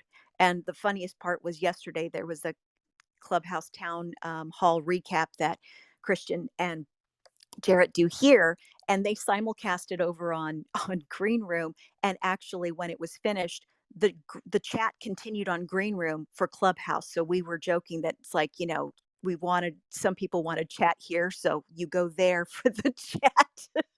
But and I think the best part is I'd always wanted to do, finally wanted to do a podcast. I'd been thinking about it, but the ability to get your recording of your room sent directly to you, groundbreaking. So that's a fabulous thing. Another thing that I noticed where someone who I follow on a social media platform kind of seamlessly migrates across, and when I go over there, it's like the same picture, the same voice, and it's almost like it almost feels like I forget I'm on a different platform. So for me, the audio drop-in is so interesting because it's like the first time ever you can seamlessly move between platforms without it feeling like there's any friction. And when you go over to Green Room eventually, Richard, you probably be connecting with all the same people and probably end up with the exact same rooms, right? Just on a slightly different platform. So I think for me, it's just interesting that there's this audio drop-in kind of social wave, if you like, and it can seamlessly move between applications. One other thing I noticed is that Paul from Clubhouse, one of the founders, was over there. And I don't know if it was his real It's a fake account. account. Oh, was it a fake account? That Did you is see the email address? 100% fake. Yeah. If you look at his email, the email address that he has linked, it's pretty hysterical. Yeah, So it's a fake one. I thought There's it a was fake, brilliant. yeah, there's a fake Brad Pitt, there's a fake Angelina Okay. Jolie, All Meek right. Mill, and all of that as well, which is funny. Okay, good. Oh, and Ray, check your IG DMs. I sent you something. Okay, Hi, we'll do. Michael. I believe there's And also a fake Elon Musk on there. Yes, there is. Oh, and definitely, Marlon, what you were saying to kind of have continuity, use your same photo that people are used to here on Clubhouse. So then the people who migrate over there and see you can instantly see you and recognize you. A few people put up a different profile picture and everybody's like, wait, who are you? Are you the what? And so just making it easier so you find your friends over there, but you've got fresh new eyeballs possibly with new people to come and listen to you. Awesome, thank you guys. Right, I do want to get back to the Instagram topic. I allowed it to kind of go off track because I'm interested to sort of spy on what Green Room is doing. So I want to quickly welcome, we've had quite a few new people join. We've got Cassie and Dana and Tinga and Michael who joined. So welcome to the stage, guys. We're just having some discussion here. So feel free to join in as you wish. If you want to join in, you don't have to elbow your way in to speak and like fight your way in like you do in a lot of rooms. Just slow mic flash. And I'll keep an eye on who's doing that, and you are welcome to join in, and I'll kind of pick you out. And I do prioritize people who haven't had a chance to speak yet, so everyone gets a chance. So if you want to share something that you're doing on Instagram right now that's working nicely for you, whether it's at like a high level or like a really specific level, me a mic flash, and I will bring it on the panel. Everyone gone quiet something. Hey, sure. Sorry, I was running to my phone. The room. Hi everyone. Yeah, so I'll just agree with somebody already shared this tip, but the letting your stories expire and then creating a new story with polls after the previous stories have expired definitely gives you that engagement boost. I've been testing that out and I'm loving that tip. I would love to ask those of you on the stage though, how often would you recommend doing that? Because I mean, kind of the old advice used to be that you do like 3 stories in the morning, 3 in the afternoon, 3 in the evening to kind of like always be showing up, as the first bubble at the top of your followers feeds. So what would you guys recommend as far as like balancing out the expiring stories to get that engagement boost after, and then possibly doing more continuous stories throughout the day? Oh, great question. Give me a mic flash if you'd like to answer that.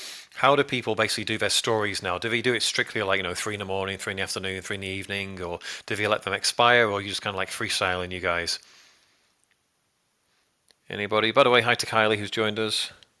Good morning, Richard. How are you? Yeah, I'm good. Since we're talking, what do you do with your stories? Like, are you kind of like strict with yours, like I must do this many a day, or just kind of post them when you feel like it, and do you let them expire? So for me, I usually do them all in the morning, but that's just because I feel like I don't look at stories like I need to do 80 a day. But it's actually really funny that you meant that we're talking about stories because I was sick like the past couple days. So I just like didn't feel like updating my social media at all. And there was like actually it was like a day, I think, where I didn't post on my story at all. And the next time I posted my story, my engagement like 10x'd.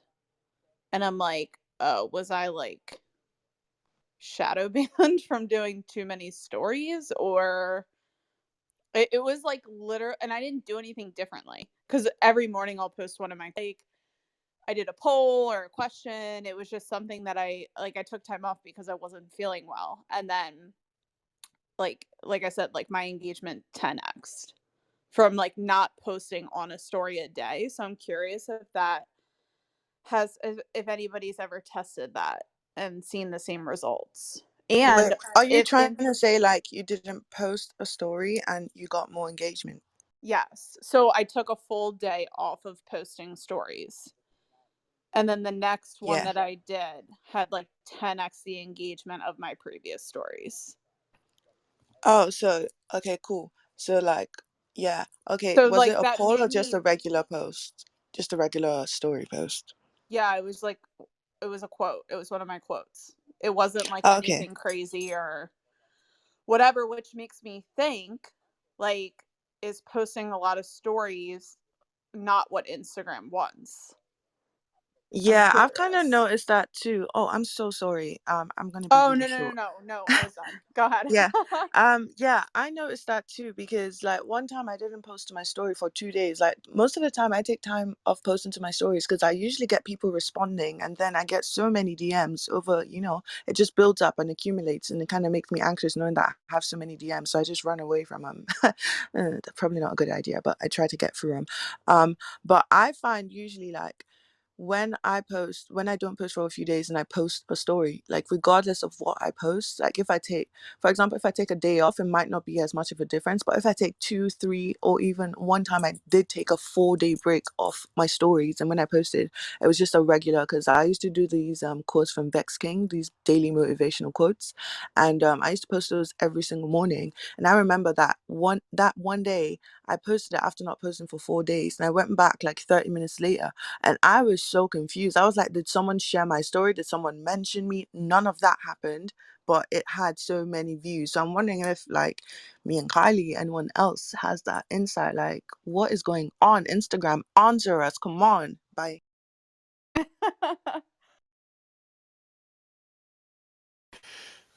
Back to Cassie again. Cassie, did we answer your question or did we just go off on a tangent? I've literally forgotten what your question Oh, was. I'll We're answer doing the question. stories. I'm sorry. So I guess like my answer to this is that I don't think it's that I don't think it needs to be taken that seriously. I think you should just post when you're ready to post and that's it. And if you take a day off, clearly it's fine because I just did that and my engagement 10x. So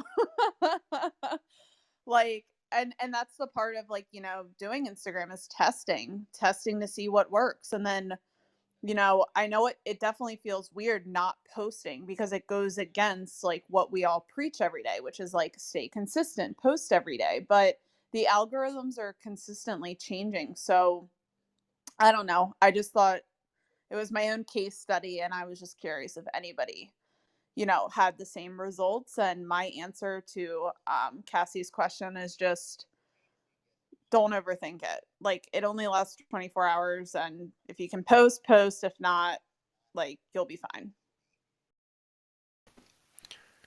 Yeah, back to you, Cassie. Did that do it? Yeah, definitely. I think it's kind of interesting. It's kind of like with working out. You get in this like routine and this habit, and your body gets used to it, and you kind of plateau. And so you got to kind of change it up. I wonder if that's kind of the same thing with Instagram. I mean, I don't know. Maybe that's a dumb comparison, but changing it up, changing up what you're doing, kind of shocking your Instagram account or whatever. Maybe that's the change. I don't know. But yeah, Kylie, I've seen the same thing anytime I've taken a break. I come back and it's just like this huge boost of viewers in my stories. So, yeah, I guess like you said, test things, change it up, and keep going at it, right? Completely agree. Absolutely. Like personally, I'm kind of similar to Kylie in that regard. I don't like restricting myself to rules where it's like I must post this often, I must do stories this often, because I just end up hating it and then not want to do it anyway. Marlon, did you want to add to that? I saw you flashing your mic. Yeah, I'm the same as you, Richard. I literally had to just disconnect from Instagram for a while, so I just begin to hate it. It would just be like taking over my life, and when you're in growth mode, I think that's normal. But in relation to stories, so my wife, she's great at stories. Like she got a really engaged audience, and what I've noticed, well, I kind of play with Instagram on her account more than I do my own now. And what we've noticed is if you stop posting, I think what it is actually your audience are just so used to seeing you up at the top, that when you disappear and then come back, they're like just itching to find out what's happened. I think there's more of the users just really want to see where you've been. And I think if someone's always sitting there, you might start ignoring them, because I do that, right? If I see someone constantly all the time on stories, I'm like, yeah, I see you every day, all the time. So I think it is a good idea to like have a break, and then, if you show up on my feed, in my store, at the top, and you haven't been there for a while, I think that's much more going to get me to click. I'm just trying to play back what the user might be thinking, which might be the reason why you see that engagement boost. Yeah. Yeah, I think that's a great point. Great point, Marlon. Like it reminds me of the old term banner blindness, which came around in like the late '90s. Remember when if you're old enough like me to remember websites of the late '90s, where you go on any website and all these horrible banners would appear of ads, and it's like at first those got great click through rates, and then eventually everybody ignored them because it's just like, oh, it's a banner. It's almost like to the point where you don't even see it. And I feel like it can be the case with posts and stories. People say, oh, you need to be posting 7 times a day for visibility, but eventually it's like, oh, there's Richard again. Oh, it's only been 5 minutes since we last saw him. What's he got to say this time? And eventually it's just like, oh, there he is again. It's like an annoying fly buzzing around. You don't even notice it after a bit. Annoying little worm. Annoying little worm. Yeah. I want to come to Tinga because I know Tinga was flashing the mic a few times. I didn't get a chance to come to you before I come to like Donna, and I nearly called you Dana again. I've got to stop doing that. Tinga, did you want to say something? Oh, yeah. Well, I was just clapping in support, but also I was going to mention in terms of stories, I've also experienced that too.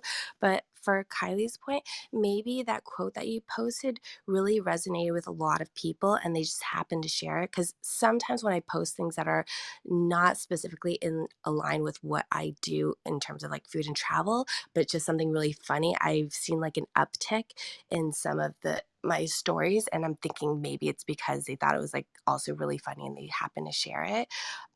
But for people who are worried like, oh, should I post like 5 stories, 10 stories, like a million stories, I do want to point out the fact that maybe the more stories you post, as long as it's interesting for your audience, the people who are like watching it all the way through, those are the people who are like most engaged. And if you're trying to sell something, whether it's your more of your page or product or whatnot, that the more that those people who stay at the way end of like, let's say your 20 stories, those are the people who are most interested in who you are, what you have to offer.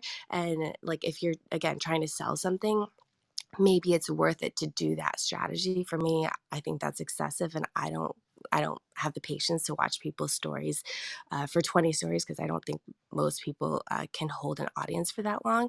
But there's some people who can, and so I say like go all out if that's an initiative for you to like try to sell something. Absolutely, completely agree, Tinga. Thank you so much for sharing that. We'll carry on this discussion in a moment. Just want to quickly say hello to Elena, who's joining us. Hey, Elena. Hey, sorry. Hey. Great to be here. Thank you. Great to have you here. Yeah, we're just in the middle of a discussion about stories. So, well, you know how the room works by now. Just give us a slow mic flash if you want to join it at any point. I'm going to come back to Donna in a minute.